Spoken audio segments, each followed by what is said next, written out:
በስመ አብ ወወልድ ወመንፈስ ቅዱስ አሃዱ አምላክ አሜን።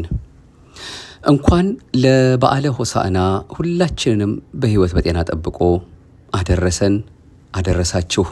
ደግነትና ምሕረቱን አብዝቶ ለዚህ ሰዓትና ደቂቃ እንድንደርስ ፈቃዱ ይሆነልን። ዓመቱን አሳልፎ ለዘንድሮም ለ2018 ዓመተ ምህረት ከዘጠኙ ከጌታችን አበይት በዓላት አንዱ ለሆነው ለሆሳዕና በዓል እድሜውን አበድሮ ለማየት ስላበቃን ፍቅሩን ስላበዛልን አሁንም አድነን ጠብቀን መድኃኒት ሆነን እንድንለው በፊቱ ልባችን አፍሰን ይቅርታ አድርግልን፣ ቸርነትን አብዛልን፣ ወደ አንተ አቅርበን ካንተ ሌላ ሕይወት የለንምና እባክህ አምላካችን ሆይ አቤቱ አሁን አድን፣ አቤቱ አሁን አቅና እንድንለው መድኃኒት ተብላ ለተሰየመችው ለዚች ለበዓለ ሆሳዕናው ስላደረሰን ከምንም ነገር በላይ መቼ ስለሱ የሚገባው ምስጋና ነውና እሱ አምላካችን ሲፈጥረን እናመሰግንበት ዘንድ በፈጠረልን አንደበት ገናና ኃያል ቅዱስ የሆነ ስሙ የከበረ የተመሰገነ ይሁንልን።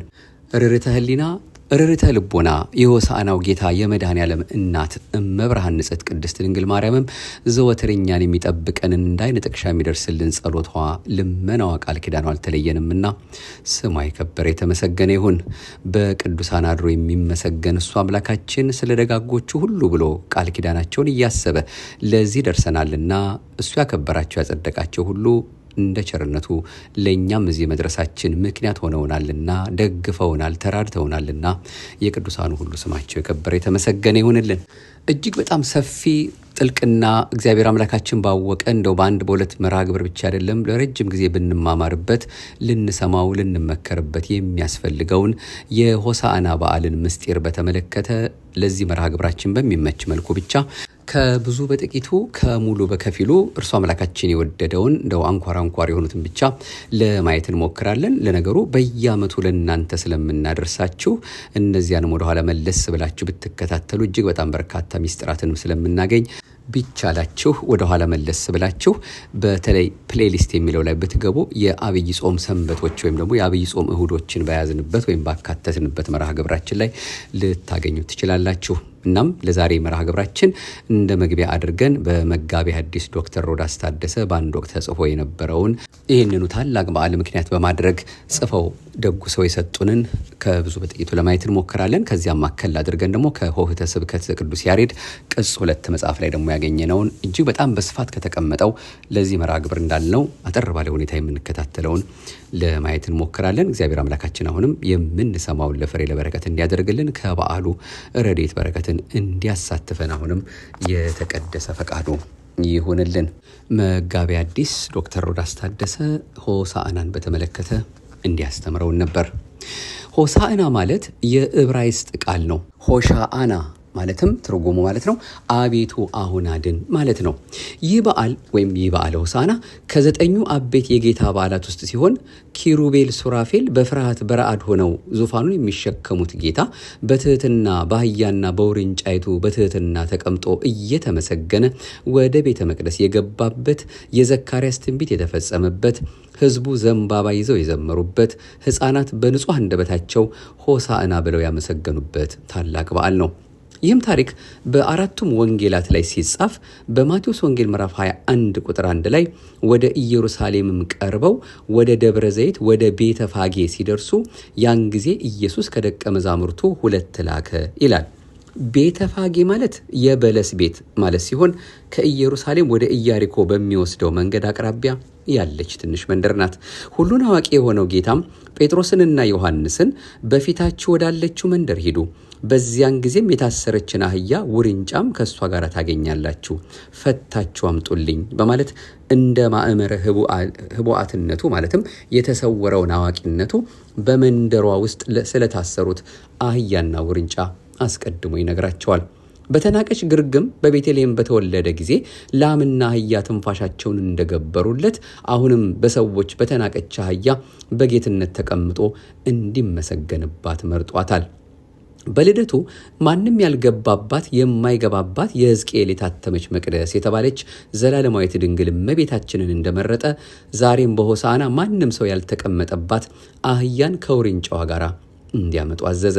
ከዚያም ማንም አንዳች ቢላችሁ ለጌታ ያስፈልጉታል በሉ፣ ወዲያውም ይሰዳቸዋል በማለት የሁሉ ጌታ እርሱ መሆኑን አመለከታቸው። በተሰጣቸው ስልጣነ ክህነት የሕዝቡንም የአሕዛቡንም ኃጢአት የማሰር የመፍታት ሰማያዊ ስልጣነ ክህነት የተሰጣቸው ሐዋርያትን የሕዝብ ምሳሌ የሆነችውን አህያይቱንና የአሕዛብ ምሳሌ የሆነችውን ውርንጫዋንም እንዲያመጡ አዟቸዋልና። ሊቁ ጀሮምም ደቀ መዛሙርቱ አህያይቱንና ውርንጫይቱን ለመፍታት ሁለት ሆነው መላካቸው ለሕዝብም ለአሕዛብም መላካቸውን ያመለክታል ብሏል። ሊቁ አምብሮስ ደግሞ አህያይቱን ለመፍታት ማንም አይከለክላቸውም ብሎ መላኩ ጌታ ለደቀ መዛሙርቱ የሰጣቸው የማሰር የመፍታት ስልጣን ሰማያዊ መሆኑን ያመለክታል በማለት ልዩ ምስጢርን አስተላልፎበታል። አምጥተው ልብሳቸውንም በእነርሱ ላይ ጫኑ። በአህያዋና በውርንጫዋ ላይ ኮርቻ ሳይሆን ልብስ ማድረጋቸው ኮርቻ ይቆረቆራል፣ ልብስ ግን አይቆረቆርምና የማትቆረቆር ሕግ ሰራህልን ሲሉ ነው። ዳግመኛም ልብስ በአካል ያለውን ኀፍረት እንዲሰውር አንተም በደላችን የምትሰውርልን ይቅር ባይ ነህ ሲሉ ነው። በተጨማሪም ልብስ በልጅነት ይመሰላልና የተገፈፍነውን የጸጋ ልብሳችንን ወይም ልጅነትን ትመልስልናለህ ሲሉ ነው። ቅዱስ ኤፍሬም ይህን ሲተረጉም ልብሳቸውን አውልቀው ያነጠፉለት ሰዎች አሮጌውን ማንነታቸውን ትተው አዲሱን ልብስ ክርስቶስን መልበሳቸውን ያስረዳል። ሐዋርያ ቅዱስ ጳውሎስ አሮጌውን ሰውነት አስወግዳቸው አዲሱን ሰው ልበሱት እንዳለው ይህም ጥምቀት ነው ይላል ኤፌሶን ምዕራፍ 4 ቁጥር 23። ከኢየሩሳሌም እስከ ቤተ መቅደስ 16 ምዕራፍ ሲሆን መተርጉማነ ሐዲስ በትርጓሜ ወንጌል ላይ እንደሚገልጹት 14ቱን ጌታ በእግሩ ሲሄድ 2ቱን በአህያዋና በውርንጫዋ 3 ጊዜ ቤተ መቅደሷን ዞሯል። 14ቱ በእግሩ መሄዱ የ10ሩ ቃላትና 4ቱ ደግሞ የ4ቱ ኪዳናት ምሳሌ ነው በማለት እንግዲህ መጋቤ ሐዲስ ዶክተር ሮዳስ ታደሰ ባጭሩ ይህንኑ በዓል በዚህ ሁኔታ ገልጸውልናል። ወደ ቀጣዩ ሌላው ይህንኑ ሰፋ አድርገን ወደምንመለከትበት ደግሞ ሆህተ ስብከት ዘቅዱስ ያሬድ በተባለው በሊቀ ጉባኤ ጌታሁን ድምፅ የተጻፈው ደግሞ ቅጽ 2 መጽሐፍ ላይ እጅግ በብዙ መልኩ ተመስጥሮ የተጻፈ የተዘረዘረ ታሪክ አለውና ይሄ ሆሳዕና በዓል እኛ ለዚህ መርሃ ግብራችን ብቻ እንደሚመች ያው ጊዜም ስለማይበቃን በብዙ መልኩ የምናየው ስለሆነ አሁን ደግሞ ወደ ሕማማቱም ስለምንሄድ ከዛው ከሕማማቱ ጋር የተያያዙ ሌሎች መርሃ ግብሮች ደግሞ ወደ እናንተ ስለምናመጣ ይህንኑ እንደው በዛሬው ጠቅለል ለማድረግ ስለምንሞክር ነውና እስኪ የተወሰኑትን ብቻ ለማየት እንሞክር። እንግዲህ በየዓመቱ አድርሰናችሁ ስለነበር ወደ ኋላ ተመልሳችሁ እዩት ለማለት የሞከርነውም ለዛ ነው። በአህያዋ ጀርባ ልብስ የመጎዝጎዛቸው ምስጢር ምንድነው ለሚለው በርካታ ነጥቦች ተቀምጠዋል። የመጀመሪያው ልብስ የቃል እግዚአብሔር ምሳሌ ነው።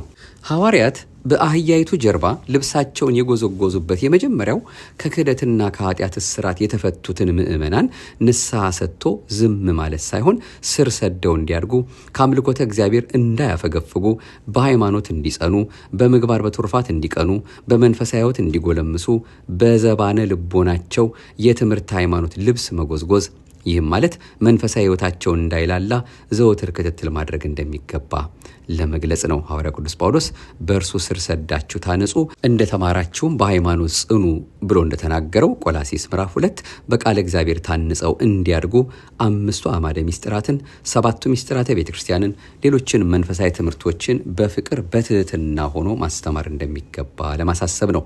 ሌላው በአህያ ጀርባ ልብስ የመጎዝጎዛቸው ምስጢር ልብስ የምእመናን ምሳሌ ነው። ምእመናን የክርስቶስ ልብሶች ይባላሉ። ክርስቶስ አህያዋ ጀርባ ላይ በተጎዘጎዘው ልብስ ላይ እንደተቀመጠ ዛሬም ጌታችን ኢየሱስ ክርስቶስ በምእመናን ሰውነት በጸጋ በረድኤት ነግሶ እንደሚኖር ለማጠየቅ ነው። 3ኛ ልብስ የወንጌል ኮርቻ ደግሞ የኦሪት ምሳሌ ነው። ኮርቻ ከሆነ ይቆረቆራል፣ ይጎረብጣል። ልብስ ከሆነ ግን ይለሰልሳል፣ ይመቻል። ስለሆነም ለአካለ ነፍስ የምትመች ለእዝነ ሥጋ የማትሰለች የምትለሰልስ ሕገ ወንጌልን ሰጠህን። የማትጎረብጥ የማትቆረቁር በረከተ ሥጋን በረከተ ነፍስን የምታድል የመንግሥተ ሰማያት ዜጋ የብርሃን ድርሻ የምታደርግ ስርየተ ኃጢአት የምታሰጥ የርኅራሄ የፍቅርና የይቅርታ ሕግ ሰጠህን። እስካሁን ስንመራባት የነበረችው ሕገ ኦሪት ዓይን ያጠፋ ዓይኑ ይጥፋ፣ ጥርስ ያረገፈ ጥርሱ ይርገፍ፣ ነፍስ የገደለ ይገደል እያለች በቀል የምታስተምር በቀለኛ ሕግ ነበረች። ይህቺ አዲሲቱ የወንጌል ሕግ ግን ጠላት ቢራብ አብላው፣ ቢጠማ አጠጣው፣ ቢታረዝ አልብሰው የምትል፣ የሚረግሟችሁን መርቁ፣ ለሚያሳድዷችሁ ጸልዩ፣ በክፉ ፈንታ ክፉ አትመልሱ፣ ክፉን በክፉ አትቃወሙ፣ ቀኝ ጉንጭህን ቢመታ ግራን ጉንጭህን ስጠው፣ ጥብቆህን ቢወስድብህ መጎናጸፊያህን ጨምርለት የምትል የፍቅር ሕግ ወንድሙን ጎስቋላ ጨርቅ ለባሽ ብሎ የተሳደበ የገሃነም ፍርድ ይጠብቀዋል ብላ ቤዛነትን፣ ፍቅርን፣ ይቅር ባይነትንና አብሮነትንና ትሕትናን የምታስተምር ሕገ ወንጌል ሰጠህን ሲሉ ነው ብሎ ሲነግረን ነው።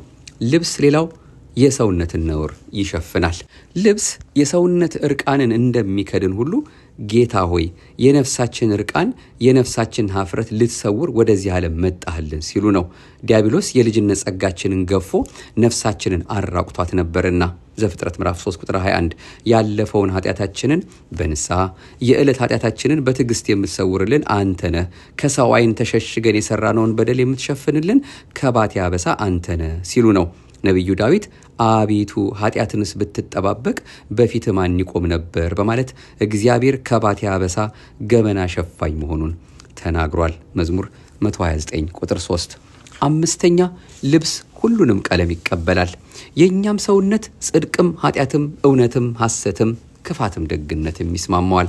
ማር ይስሐቅ ይህንኑ ሲናገር ልዑል እግዚአብሔር የሰው ባህሪያት የመጣባቸውን ሁሉ ይቀበሉ ዘንድ እንዲስማሙ አድርጎ ፈጥሯቸዋል በማለት የሰው ባህሪ ለኃጢአትም ለጽድቅም ምቹ መሆኑን ተናግሯል። ለእሳት ባህሪ ውእየት እንጂ ቁረት፣ ለውሃ ባህሪ ቁረት እንጂ ውእየት እንደማይስማማ ሁሉ አንተም ጽድቅ እንጂ ኃጢአት እውነት እንጂ ሐሰት የማይስማማ አምላክ ስትሆን ጽድቅም ኃጢአትም የሚስማማውን የእኛን ደካማ ሥጋ ለበስክ ሲሉ ነው ብለው ይተረጉሙልናል። ማር ይስሐቅ 1:4 ገጽ 54። ስድስተኛ ለምንድን ነው በአህያዋ ጀርባ ልብስ የመጎዝጎዛቸው ሚስጥር ቢሉ ምስጋናን እንደ ልብስ የምትለብስነ ሲሉ ነው። የእግዚአብሔር ልብሱ ምስጋና ነው። ሊቁ ቅዱስ ያሬድ እንዲህ ብሎ ይገልጠዋል። ይህንን ምስጋናን የለበሰ በሰማያት አለ፣ ሕፃናት ይሰግዱለታል፣ ሕዝብም የዘንባባ ዝንጣፊ ይዘው ይዞራሉ። ጽዮን ሆይ ንጉሥሽ ዋጋው ከእርሱ ጋር ያለ ስራው ሁሉ በፊቱ የሆነ እሱ ሰማያዊ ነው በማለት ሰዎችን ለስራ በስራ የፈጠረ ለተሰራው ስራ ዋጋ ሰጪ የምስጋና ባለቤት እግዚአብሔር መሆኑን ተናግሯል። ጾመ ድጓ ዘኒቆዲሞስ። በመቀጠልም አፍ ያልፈቱ ሕፃናትም እንዲያመሰግኑት ማድረጉ ምስጋና የባህሪ ገንዘቡ እንደሆነ ሲያስረዳን መሆኑን አሁንም ሊቁ እንዲህ ብሎ ይገልጠዋል። ልጆችም እየጮሁ ሕዝቡም ሃሌሉያ እያሉ ያመሰግናሉ። በእግዚአብሔር ስም የሚመጣ ብሩክ ነው፣ ሆሳዕና በአርያም ይሁን አሉ በማለት መስክሯል። ሃሌሉያ ማለት ቅድመ ዓለም የነበረ በማዕከለ ዘመን ያለ ወደፊትም ዓለምን አሳልፎ ለዘላለም የሚኖር ማለት ነው ይለናል ይኸው ጾመ ድጓ ዘኒቆዲሞስ። ሰባተኛ ልብስ ሲታጠብ ይነጻል ይነጣል። ልብስ ካደፈ ከቆሸሸ በኋላ በውሃ ታጥቦ ይነጣል። አንተም በመርገም በፍዳ በኩነን የቆሸሸውን ሰውነታችንን በደም ፈሳሽነት ልታጥበው መጣ ሲሉ ነው። ቅዱስ ዮሐንስ በወደደን ከኃጢአታችንም በደሙ ላጠበን ክብር ምስጋና ይግባው በማለት በእርሱ ደም መንጻታችንን አስታውሶ አመስግኗል። ራዕየ ዮሐንስ ምዕራፍ 1 ቁጥር 5፣ አንደኛ ዮሐንስ ምዕራፍ 1 ቁጥር 6። ጌታችን መድኃኒታችን ኢየሱስ ክርስቶስ በአህያይቱ ተቀምጦ ጉዞውን ወደ ቤተ መቅደስ አመራ። እጅግ ብዙ ሰዎች ተከትለውት ነበርና ጎዳናው ጠጠር መጣህ አልነበረም። ሕዝቡ ቀፎው እንደተነካ ንብ ይተም ነበር። ግማሹ ሕዝብ ከፊቱ ወይም ደግሞ ከፊት እየቀደመ በመንገዱ ላይ ልብሳቸውን ያነጥፉ ነበር። ወንዶቹ መጎናጸፊያቸውን፣ ሴቶቹ ሻሻቸውን ያነጥፉ ነበር። ስንኳን አንተ የተቀመጥክባት አህያም ክብርት ናትና መሬት ሊነካት አይገባም ሲሉ ነው። ይህች አህያ ምንጣፍ የተነጠፈላት ልዩ ክብር የተደረገላት በተፈጥሮ የተለየች አህያ ሆና አይደለም፣ በጀርባዋ ስለተቀመጠው ጌታ ሲባል ነው እንጂ። ጌታ በጸጋ በረድኤት የሚቀመጥባቸው መቅደሱ፣ ታቦቱ፣ ንዋየ ቅድሳቱ የተከበሩ ናቸው። ዛሬም በዘመናችን ኦርቶዶክሳውያን ወጣቶች በጥምቀትና በመሰል ክብረ በዓል ላይ ታቦተ ሕጉ በሚሄድበት ጎዳና ላይ ምንጣፍ የሚያነጥፉት ከቅዱሳን ሐዋርያት ተምረው ነው። ሐዋርያት ጌታ ለተቀመጠባት ግዑዝ እንስሳ ይህን ያህል ክብር ከሰጡ ዛሬ አንዳንድ ሰዎች 9 ወር ከ5 ቀን በማጸኗ ለተሸከመችው ለእናቱ ለንጽሕት ቅድስት ድንግል ማርያም ክብር መስጠትን ለምን ተቸገሩ? እግዚአብሔር በጸጋ ያደረባቸውን ቅዱሳን ማክበርስ ለምን ተሳናቸው ብለን የጠየቅን እንደሆነ እመቤታችንና ቅዱሳን የማያከብሩ ሰዎች ከክርስቶስ እንዳልሆኑ በዚህ እናውቃለንና ነው። ጌታችን ኢየሱስ ክርስቶስ በአህያ ተቀምጦ ወደ ኢየሩሳሌም ሲገባ በፊት በኋላ በቀኝ በግራ ሆነው የዘንባባ ዝንጣፊ ይዘው ጌታ ነኝ ብሎ በጌታ ስም የሚመጣ የተባረከ የባህሪ አምላክ ነው፣ ሆሳዕና በአርያም ለወልደ ዳዊት እያሉ ይዘምሩ ነበር። ጽዮን ብዙ ሕዝብ ይገባ ዘንድ በር ክፈቱልኝ አለች እያለ ቅዱስ ያሬድም ይናገራል። ቀጥሎም ለዳዊት ልጅ ለንጉሥ ከመንገድ እንቅፋትን ያስወግዳሉ፣ ለዳዊት ልጅ ለክርስቶስ ሆሳዕና በአርያም ይላሉ፣ ይኸውም የእስራኤል ንጉሳቸው ነው በማለት ገልጦታል። እንግዲህ ከብዙ በጥቂቱ ልብስ ሲታጠብ ይነጻል ይነጣል ያልነው በዚህ መልኩ የሚነገር ነው ማለት ነው። ሌላው የምናየው ምስጢር ደግሞ በአህያ የመቀመጡ ምስጢር ነው።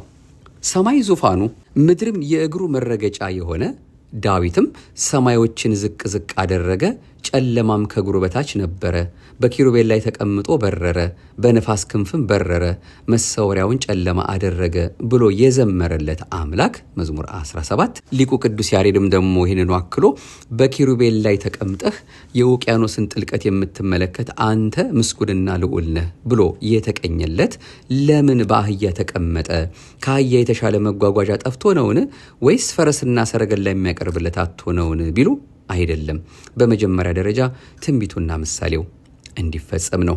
እንዲህ ነው ትንቢቱ የነቢዩ የዘካርያስ ነው። እንዲህ የሚል የጽዮን ልጅ ሆይ ደስ ይበልሽ፣ አንቺ የጽዮን ልጅ እልል በይ፣ እነሆ ንጉሥሽ የባህሪ አምላክ የዋህና ሀዳጌ በቀል ሆኖ በአህያ ተቀምጦ ወደ አንቺ ይመጣል ተብሎ ትንቢት ተነግሮ ነበርና ይህ ትንቢት እንደደረሰ እንደተፈጸመ ለማጠየቅ ነው። ዘካርያስ ምዕራፍ 9 ቁጥር 9። ባህረ ጥበባት ቅዱስ ያሬድም የነቢዩ የዘካርያስን ትንቢታዊ ቃል በግልጽ ሲያብራራው ጽዮን ሆይ ደስ ይበልሽ፣ ንጉሥሽ ደረሰ፣ ይኸውም በብርሃኑ ጨለማን ያሳደደው የዘላለም ንጉሥ ነው። የጽዮን ልጆች በክብርና በምስጋና ተቀበሉት፣ በሰማያት ለእግዚአብሔር ክብር ምስጋና ተገባው፣ በምድርም ለሰው ልጆች ሰላም ይሁን፣ ለዘላለም ኃጢአትን በስሙ ይቅር ይበል እያሉ ይጮኻሉ በማለት በአህያ ተቀምጦ ይመጣል የተባለው ጌታ የዘላለም አባት የሰላም ንጉሥ ክርስቶስ እንደሆነ ተርጉሞልናል ጾመ ድጓ ዘኒቆዲሞስ። ምሳሌው ምንድን ነው ቢሉ ቀድሞ በብሉይ ኪዳን ነቢያት መጪው ዘመን የጦርነት ዘመን ነውና እዘኑ፣ አልቅሱ፣ ጾሙ፣ ጸልዩ ብለው ሕዝቡን ማስጠንቀቅ ሲፈልጉ በፈረስ ተቀምጠው ከል ወይም ጥቁር ልብስ ለብሰው ከል ጥምጥም ጠምጥመው ዘገር ይዘው በአደባባይ ይታያሉ። ጥበበኛው ሶሎሞን ፈረስ ለጦርነት ቀን ይዘጋጃል፣ ድል ግን ከእግዚአብሔር ነው ብሎ እንደተናገረው ምሳሌ 21 ጦርነት ሲነሳ መጀመሪያ የሚዘጋጁት ፈረሰኞች ናቸው። ስለዚህ ፈረስ የጦርነት ምልክት ነው። በአንጻሩ ደግሞ መጪው ዘመን የሰላም እግዚአብሔርን አመስግኑ ብለው ለሕዝቡ የምስራች መናገር ሲፈልጉ በአህያ ተቀምጠው ነጭ ልብስ ለብሰው ነጭ ጥምጥም ጠምጥመው ነጭ መነሳንስ ወይም ጭራ ይዘው ይታያሉ። ጌታችንም በዚህ ልማድ የሰው ልጅ የሚታረቅበት፣ ፍዳና መርገም የሚርቅበት፣ የበለስ ደም የሚደርቅበት፣ የሰው ልጅ ከዲያብሎስ መንጋጋ ካጋንንት አለንጋ የሚላቀቅበት 5500 ዘመን በጉጉትና በተስፋ ይጠበቅ የነበረው የሰላም ዘመን ደረሰ ሲል በአህያ ተቀምጦ ታየ። አህያ የሰላምና የድል ምልክት ናት። ለዚህ ማስረጃ የሚሆነን የዲቦራ ታሪክ ነው። ይኸውም በእግዚአብሔር ረድኤት በነቢይት በዲቦራ ብልሃትና ጸሎት የእስራኤል ንጉሥ ባርቅ የአሕዛቡን ንጉሥ ሲሳራን ድል ባደረገ ጊዜ የእስራኤል መሳፍንትና መኳንንት በነጫጭ አህዮች ተቀምጠው ጎዳናውን እየዞሩ እግዚአብሔርን እንዳመሰገኑና ደስታቸውን ለሕዝቡ እንዳበሰሩ መጽሐፈ መሳፍንት እንዲህ ሲል ያስነብበናል።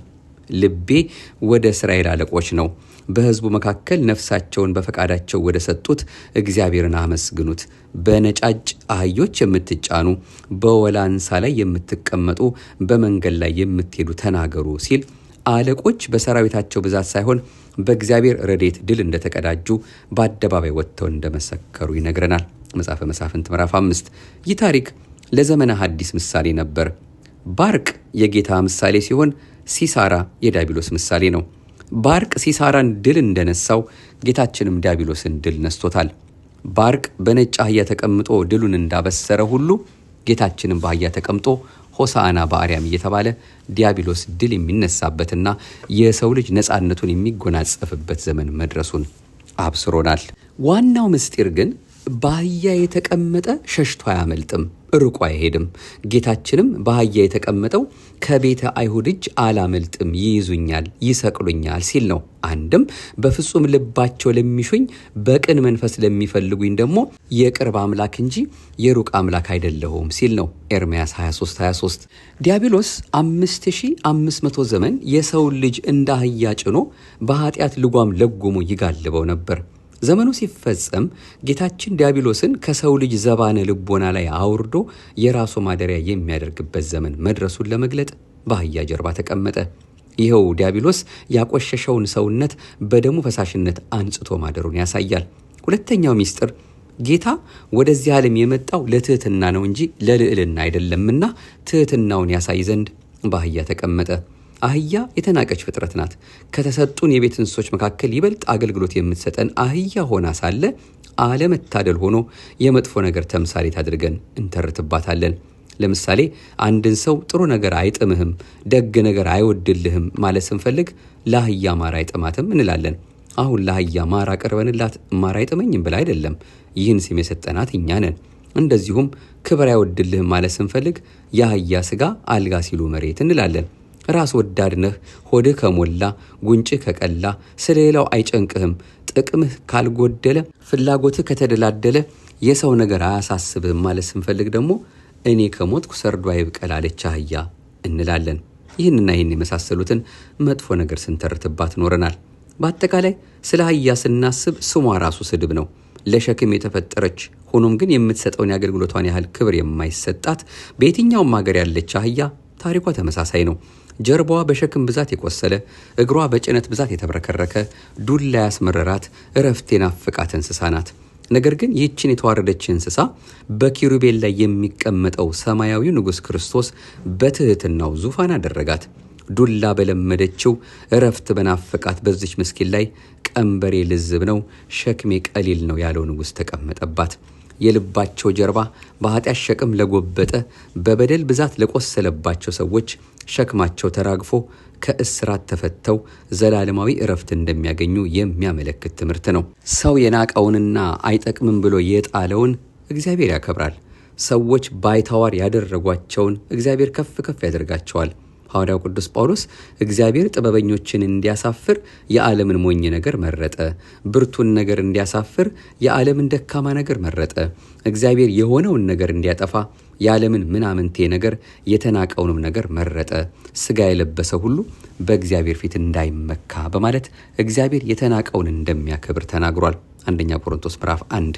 ይህንኑ ለማረጋገጥ ጌታችን ሲወለድ በሀብታሞች መንደር፣ በባለስልጣኖች ሰፈር፣ በቤተ መንግስትም አልተወለደም። ከቦታ የከብቶችን በረት፣ ከሰዎች የተናቁ እረኞችን መረጠ። ወደዚህ ዓለም የመጣው ለትህትና ነውና በተናቀች አህያ ላይ መቀመጡ በዚህ ምክንያት ነው። ሌላው አህያ ችግርን የምትቋቋም፣ መከራን የምትቀበል፣ ድካምን የምትችል ትዕግስተኛ እንስሳ ናት። በዚህ አንጻር ትህትናን፣ ትዕግስትንና የዋህነትን ሁሉ ገንዘብ አድርገን ብንገኝ የምህረት አምላክ ኢየሱስ ክርስቶስ ከኃጢአት እስራት ሊፈታን እንዲሁም የእርሱ መቀመጫ የጸጋው መገለጫ ሊያደርገን ቅዱስ ፈቃዱ እንደሆነ የሚያስረዳ ነው። ዳግመኛም አህያ የዋህ እንስሳ ናት። ክብር ይግባውና ጌታችን ንጉሠ ነገሥት ሲሆን ኪሩቤል ዙፋኑን በፍርሃት በረአድ የሚሸከሙት 24ቱ ካህናተ ሰማይ ዙፋኑን በፍርሃት የሚያጥኑለት እርሱ በትህትና የዋህ ሆኖ በተናቀች አህያ ላይ ተቀመጠ። ይህም የተናቁትን ሊያከብር እንደመጣና በየዋሃን ምዕመናን ልቦናን እንደሚያድር ለማሳወቅ ነው። ሊቁ ያዕቆብ ዘስሩግ ስለዚህ ምስጢር እንዲህ ብሎ ገልጾታል። ፍቅርህ ከዘባነ ኪሩብ አውርዶ በአህያ ጀርባ ላይ እንድትቀመጥ አስገደደህ።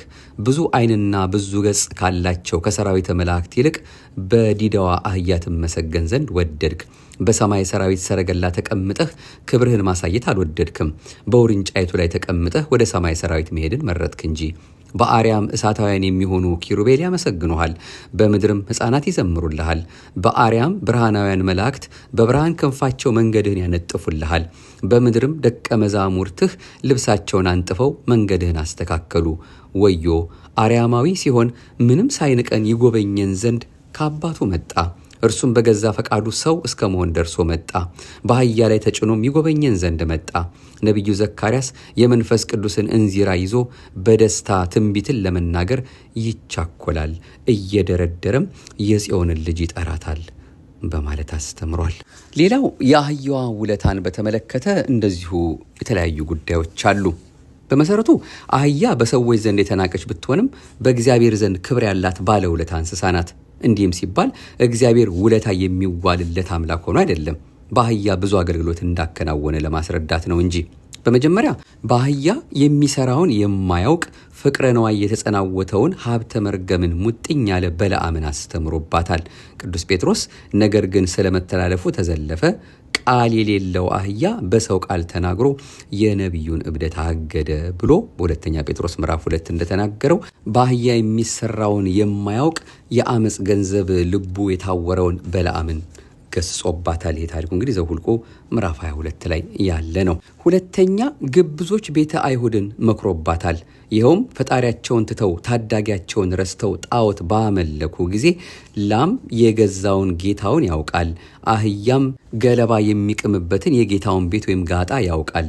እስራኤል ግን እኔን አላወቁኝም፣ ሕዝቤም አልጠየቀኝም። እነዚያ ከላሙ ከአህያው አንሰው እኔንም ከባለላሙ ከባለአህያው አሳንሰው አላወቁኝም፣ አልተረዱኝም በማለት በማነጻጸር አስተምሮባታል። ኢሳይያስ ምዕራፍ 1 ቁጥር 2። ሶስተኛ የአህያ ውለታ ጌታ በቤተልሔም በተወለደ ጊዜ ከፍተኛ ቅዝቃዜ ስለነበር አህያ በትንፋሿ አሟሙቀዋለች። አራተኛ ጌታ በተሰደደ ጊዜ የስደቱ ተካፋይ ሆናለች።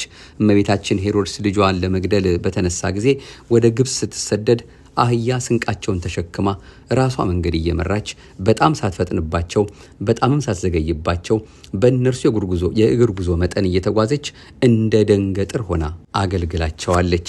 አምስተኛ በዕለተ ሆሳዕና እንግዲህ የጌታ መቀመጫ የክብሩ መገለጫ ለመሆን በመብቃቷ ሐዋርያት ልብሳቸውን እያነጠፉ ሊያከብሯት ችለዋል። እንግዲህ ከብዙ በጥቂቱ ዘርዘር ያለ ነው። እኛ እንደው ርዕሱን ብቻ የአህያን ውለታ የሚለውን ርዕስ በዚህ ሁኔታ ለማንሳት ነው። ቀጣዩ የምናየው ደግሞ መቼም ሰፊ ነው ብለናል። ሚስጥሩ የዘንባባውን ምስጢር ነው። በዕለተ ሆሳዕና ሐዋርያትና አእሩግ ሕፃናት የዘንባባ ዝንጣፊ ይዘው ማመስገናቸው ስለምንድን ነው? ቅጠላቸው ሰፋፊና የሚያምር መዓዛቸው የሚያውድ መልካቸው የሚወደድ ብዙ እጽዋትና አበቦች እያሉ ዘንባባ የተመረጠበት ምስጢሩ ምንድን ነው? ዘንባባ ከበዓለ ሆሳዕና ጋር ያለው ተዛምዶስ ምንድን ነው ብለን ብናነሳ በርካታ ምላሾች እናገኛለን። አንደኛ ዘንባባ የደስታ ምልክት ነው። የብሉይ ኪዳን ሰዎች የምስራች የደስታ ቃል ሲሰሙ ዘንባባ ይዞ ማመስገን የተለመደ ነበር። ይኸውም አብርሃም የተስፋ ልጁን ይስሐቅን በወለደ ጊዜ ደስ ቢለው የዘንባባ ዝንጣፊ ይዞ መሰዊያውን እየዞረ እግዚአብሔርን አመስግኗል። መጽሐፈ ኩፋሌ ምዕራፍ 13። ቅዱስ ያሬድም ደግሞ እንደዚሁ አብርሃም የዘንባባ ዝንጣፊ ይዞ በምስጋና መሰዊያውን እየዞረ አመሰገነ፣ ይህች ዕለት ሆሳዕና በአርያም የሚባልባት የእግዚአብሔር በዓል ናት አላት በማለት ዘምሯል። በዚህ ዓለማድም ሐዋርያትም ይህን ታሪክና ትውፊት ያውቁ ነበርና ዳግም ከማይጠፋው ዘር በጸጋ ልትወልደን ወደዚህ ዓለም መጣ። ከእናት አባቶቻችን ብንወለድ እንሞታለን፣ ከአንተ ብንወለድ ግን ዳግመኛ ሞት የለብንም። ያንተ ልደት ሕያው ነውና ሕያዋን ያደርገናል፣ ያንተ ልደት ቅዱስ ነውና ቅዱሳን ያደርገናል። ይኸው ወይም ደግሞ ይህን ህልውና ቅዱስ የሆነ የልጅነት ጸጋ ልታድለን ስለመጣ ደስ ብሎናል ሲሉ የዘንባባ ዝንጣፊ ይዘው አመስግነዋል። ሁለተኛው ዘንባባ የድል ምልክት ነው። ዮዲት የምትባል ዕብራዊት ሴት እስራኤል በባርነት ሳሉ ሆሎፎርኒስ የሚባል የአሕዛብ ንጉሥ እስራኤላውያንን እየረገጠ እየገረፈ አገዛዝ አጥንቶባቸው ይኖር ነበር። ይህች ዮዲት በብልሃቷና በጥበቧ የንጉሱን ራስ ቆርጣ ድል ነስታ እስራኤልን ከባርነት ነፃ ብታወጣቸው እስራኤላውያን ደስ ብሏቸው የዘንባባ ዝንጣፊ ይዘው እግዚአብሔርና ዮዲትን አመስግነዋል። በዚህ ልማድ ዲያብሎስ በአዳምና በሔዋን እንዲሁም በልጆቻቸው ላይ የጨለማ መጋረጃ ጋርዶ ሕሊናቸውን ዙፋን ሰውነታቸውን ድንኳን አድርጎ አገዛዝ አጽንቶባቸው ይኖር ነበር። የባርነት ውልም እንዲዋሉ አስገድዷቸው አዳም ገብሩ ለዲያብሎስ ሔዋን አመቱ ለዲያብሎስ ብለው ጽፈው ሰጥተውት ነበርና ያን ተቀብሎ በእንጨት ብቀርጸው ይበሰብሳል፣ በብረት ብቀርጸው ይዝጋል ብሎ በሁለት እብነ ሩካብ ወይም በእብነ በረድ እንደማለት ነው ቀርጾ አንዱን በዮርዳኖስ አንዱን በሲኦል ጥሎታል። በዮርዳኖስ የጣለውን ጌታ በተጠመቀ ጊዜ እንደ ሰውነቱ ረግጦ እንደ አምላክነቱ አቅልጦ አጥፍቶታል። በሲኦል የጣለውን በዕለተ አርብ በአካለ ነፍስ ወርዶ ነፍሳትን ሲያወጣ አቅልጦ አጥፍቶልናል። ስለዚህ ሐዋርያት ይህን ተረድተው ጌታ ሆይ የዲያብሎስንና የሰራዊቱን ራስ ቀጥቀጠህ ከሰው ልጆች መንገድ ላይ የምታስወግድ ነህና በመስቀል ኃይል ዲያብሎስን ድል ነስተህ ከእርሱ አገዛዝ ነፃ የምታወጣን አንተ ነህና በመምጣትህ ደስ ብሎን እናመሰግንሃለን ሲሉ ነው ዘንባባ የድል ምልክት መሆኑን የምናስበው። የዘንባባው ምስጢር ሌላው ዘንባባ የውበት ምልክት ነው። ዘንባባ የውበት መግለጫ ነው። በተለይ የተክለ ሰውነት ማማር፣ ቁመናን፣ ግርማ ሞገስን፣ በአጠቃላይ ውበትን ለመግለጥ እንደ ምሳሌ የሚጠቀሰው ዘንባባ ነው። እገሌ እንደ ዘንባባ ይመስላል ይባላል። መፍቀር የጥበብ ሰሎሞንም የእመቤታችንን አቻ የለሽ ውበት በገለጠበት አንቀጹ ላይ ሲቀኝላት እንዲህ ብሏል። ይህ ቁመትሽ የዘንባባ ዛፍ ይመስላል፣ ወደ ዘንባባው ዛፍ እወጣለሁ በማለት ዘንባባ አብረቅራቂ እንደሆነ ሁሉ እመቤታችንን ፊቷ የሚያብረቀርቅ ብርሃነ ጸጋዋ የሚያስደንቅ እንደሆነ በማነጻጸር ተናግሯል። ወደ ዘንባባው ዛፍ እወጣለሁ ማለቱ ወደ ምልጃዋ ወደ ቃል ኪዳኗ ደርሳለሁ፣ ስሟ ወደሚጠራበት ገዳም እወጣለሁ ማለት ነው። መኃልየ ምዕራፍ 7።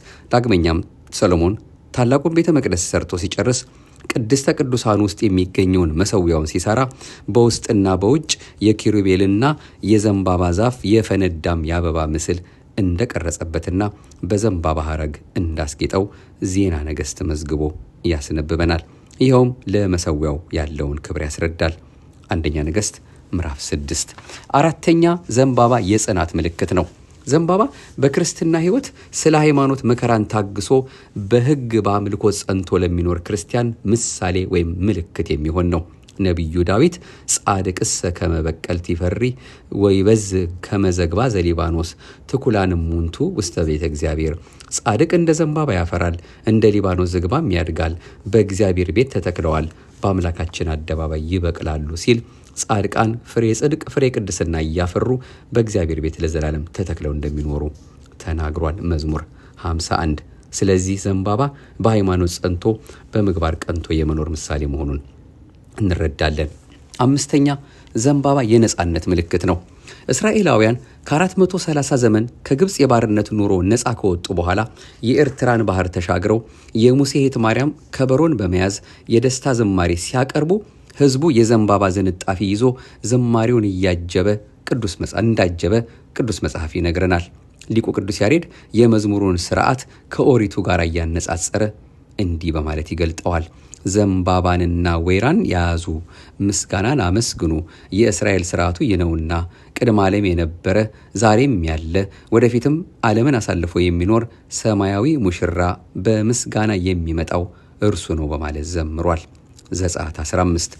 ስድስተኛ ዘንባባ እሾሃማ ነው። የዘንባባ ዛፍ ዙሪያውን በእሾህ የተከበበ ነው። አንተም ባህሪ አይመረመርም ሲሉ ነው። እሾሃማውን ዛፍ ማንም ሰተት ብሎ አይቀጥፈውም። ይፈሩታል፣ ይጠነቀቁለታል፣ ማንም አይቀርበውም። ጌታ ሆይ አንተ ማንም ሊቀርብህ በማይችል ብርሃን ተሰውረ ትኖራለህ። ትዕምርተ ኃይል፣ ትዕምርተ መዊ፣ ትዕምርተ ግርማ አለህ፣ ይኸውም የባህሪ ገንዘብ ነው ሲሉ ነው። ቅዱስ መጽሐፍ ማቴዎስ ምዕራፍ 18። ቅዱስ መጽሐፍ የእግዚአብሔርን ባህሪያዊ ኃይል እንዲህ ይገልጠዋል። አቤቱ የአባቶቻችን አምላክ ሆይ በሰማይ ያለህ አምላክ አንተ አይደለህምን? የአሕዛብን መንግስታት ሁሉ የምትገዛ አንተ አይደለህምን? ኃይልና ችሎታ በእጅ ነው፣ ሊቋቋም የሚችል የለም በማለት አምላካችን የአሸናፊዎች ሁሉ አሸናፊ፣ ሁሉን ድል ነሺ፣ አፍጣጭ ገልማጭ፣ አዛዥ ናዛዥ የሌለበት ባለሙሉ ስልጣን ነው። እንኳን በድርጊቱና በአንደበቱ ቀርቶ በሐሳቡ ብቻ ዓለምን ማጥፋት የሚችል አምላክ መሆኑን እንገነዘባለን። ሁለተኛ ዜና መዋዕል ምዕራፍ 20። ሰባተኛ ዘንባባ እሳት አይበላውም።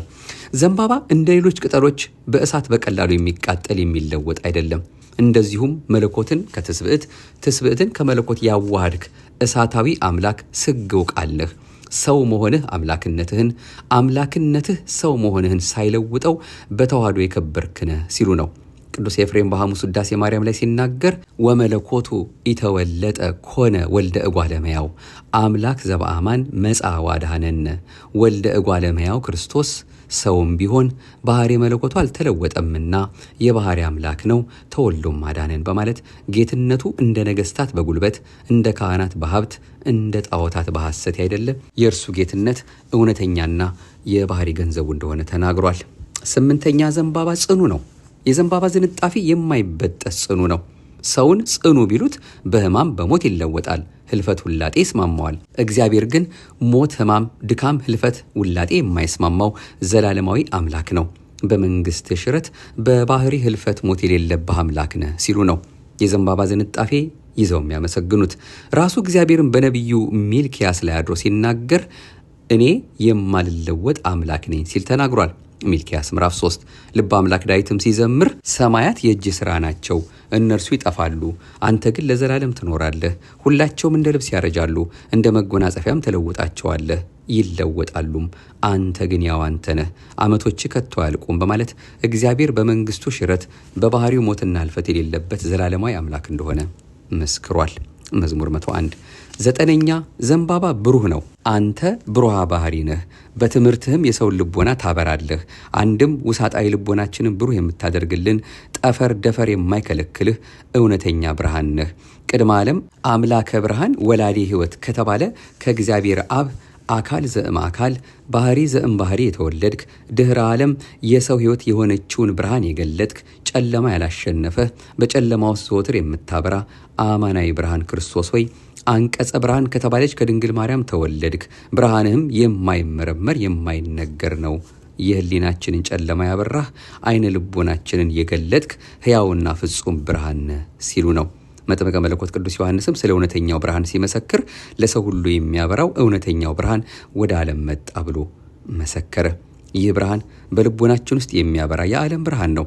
ይህ ብርሃን ከመሰናክል ያድነናል፣ በእንቅፋት ከመመታትም ይጠብቀናል፣ እንቅፋቱንም ያሳየናል። ሁለተኛ ጴጥሮስ ምዕራፍ 1 ቁጥር 19፣ ዮሐንስ ወንጌል ምዕራፍ 8 ቁጥር 12፣ ኢሳይያስ ምዕራፍ 48 ቁጥር 7። 10ኛ ዘንባባ አይጠወልግም። 11ኛ ዘንባባ ልዑል ነው። 12ኛ የዘንባባ ፍሬ ጣፋጭ ነው። እንዲሁም 12ኛ የዘንባባ ፍሬ አንድ ነው። የዘንባባ ፍሬ አንድ ነው። አንተም መተኪያ መለኪያ የማይገኝልህ ተቀዳሚ ተከታይ የሌለህ አንድያ የአብ የባህሪ ልጁ ነህ ሲሉ ነው።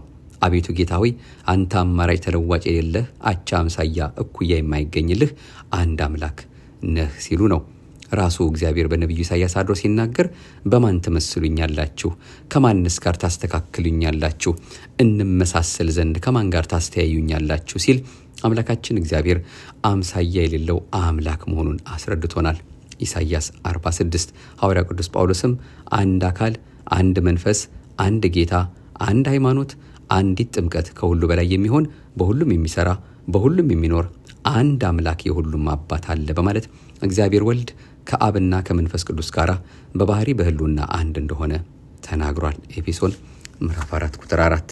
እንግዲህ በዕለቱ በየአብያተ ክርስቲያናቱ የሚሰጥ ትምህርት አለ። እንግዲህ እንደ ጊዜው ሁኔታ የሁሉ ባይካተትም የተወሰኑ ሀሳቦችንም ከዛ መስማት ይቻላል።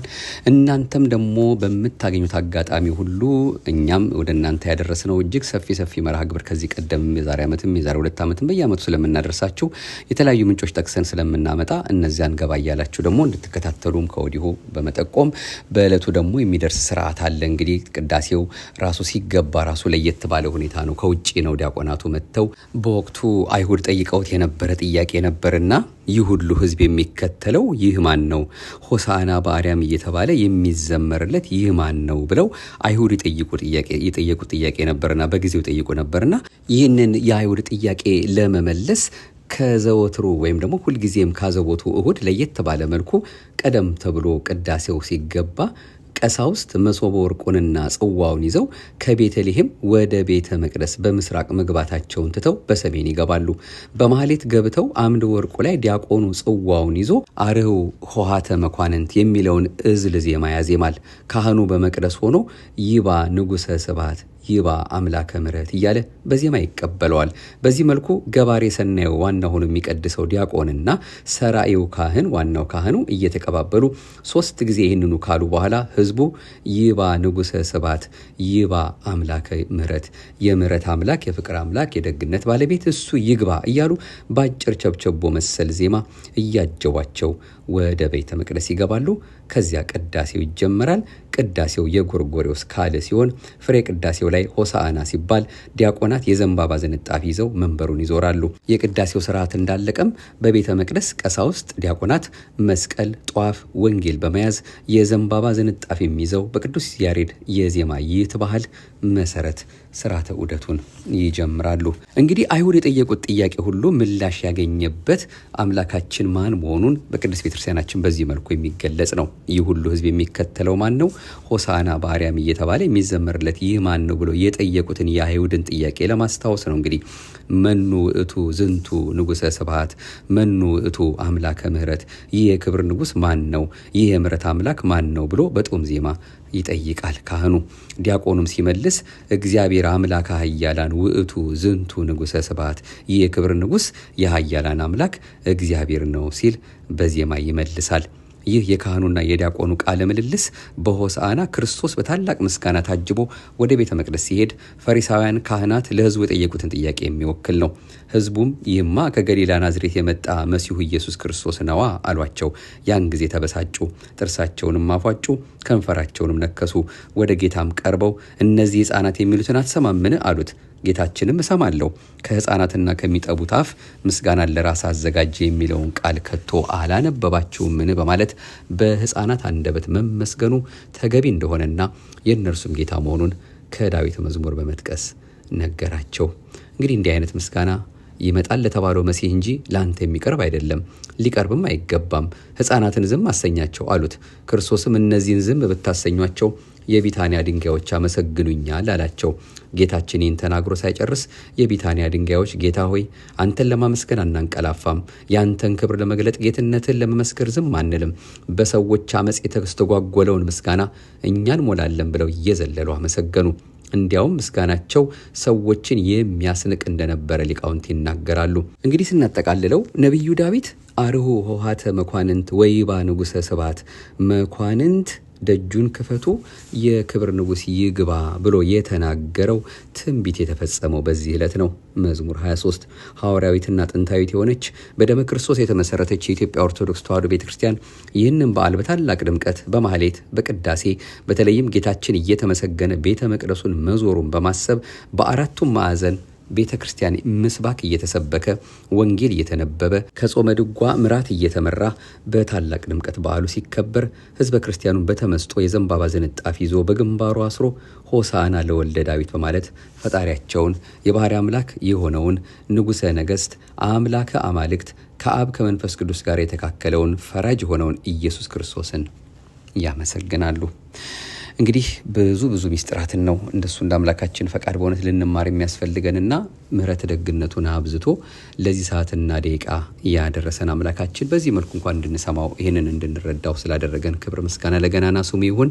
በብዙ መልኩ እንግዲህ እናንተም የራሳችሁን ጥረት አድርጋችሁ እንድትሰሙት እንድትከታተሉ ከወዲሁ ለመጠቆም እንወዳለን። ወደ ሕማማቱ ስንሄድ ደግሞ ስለ ጌታችን ሕማም መከራ በየቀኑ ስለተሰየሙት ስያሜዎች ሰኞ፣ ማክሰኞ፣ ረቡዕ ምን ተፈጸመ የሚለውን ደግሞ በዝርዝር የምንመለከትበት 1 2 3 እያልን የምናየው ደግሞ ሌላ መርሃ ግብርን እሱ አምላካችን ቢሆን ይስጠን። ይህንን ሕማማቱን ከትላንት ዛሬ በተሻለ መልኩ በእውነት ከምግቡም ከጨዋታውም ከሁሉም ቅንስ አድርገን በእውነት ከእሱ ጋር ብቻ ተነጋግረን እችን ሳምንት በበጎ እንፈጽማት ዘንድ እሱ ፈታኛችን እንዲያስርልንና ለዚያችን ለብርሃነ ትንሣኤው እንዲያደርሰን እንድንማጸንበት ያስፈልገናልና እርሱ ኃይል ብርታት እንዲሆነን የቸርነቱን ስራ እንዲሰራልን ጾማችን በሰላም እንዳስጀመረ በሰላም አስፈጽሞ ለደገኛይቱ ለዛች ለበኩረ ትንሣኤ ሆኖ እሱ ለተነሳባት የትንሣኤው ዕለት ሁላችንም እንዲያደርሰን አሁንም የተቀደሰ ፈቃዱ ይሁንልን። ሆሳዕና በአርያም ሆሳዕና በአርያም ድነት ሆነ ለሁላችን ዛሬ በዓለም አክብሮናል ፈጣሪያችን በኢየሩሳሌም። ሆሳዕና በአርያም ሆሳዕና በአርያም ድነት ሆነ ለሁላችን ዛሬ በዓለም አክብሮናል ፈጣሪያችን በኢየሩሳሌም። ናና የምስጋና ጌታ ናና የምህረት ጌታ ማዳን ተገኝታለችና ሰላም ተገኝታለችና። እነዚህንም ሌሎቹንም ዝማሬዎች እየሰማን እንግዲህ በዓሉን በሰላም እንድናሳልፍና የደግነቱን ስራ እንዲሰራልን አምላካችን ፈቃዱ ይሁንልን። የቀጠሮ ሰዎች ይበለን። አቤቱ አንተን መፍራትን በልቦናችን በጎ አምልኮትህንም በህሊናችን ጨምር። በነጻች በጎላች በተረዳች በአንዲቱ ኦርቶዶክሳዊት ተዋሕዶ ቤተክርስቲያናችን እምነት ስርዓትና ትውፊት እርሱ በቸርነቱ በዚህች ዕለት ያስተማረንን የሆሳዕናን ትምህርት የተከታተልነው እንግዲህ ያው በማህደረ ተዋሕዶ መንፈሳዊ የዩቲዩብ አገልግሎታችን ነው። ለሚያደምጡ ሁሉ ምናልባት አንዳንድ ጊዜ እንደውም አሳንሰን አሳጥረን ነው ወደ እናንተ ያደረስነውና እንዲረዘም ቢልባችሁም ጊዜ ወስዳችሁ መቼስ ሰማማት ነው።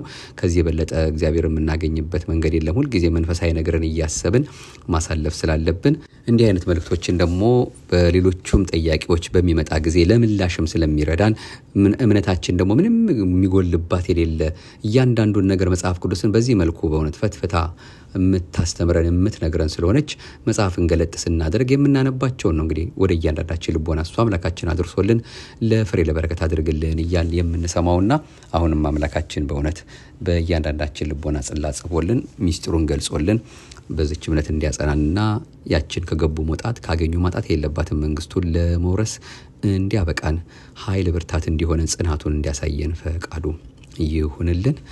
ይቆየን።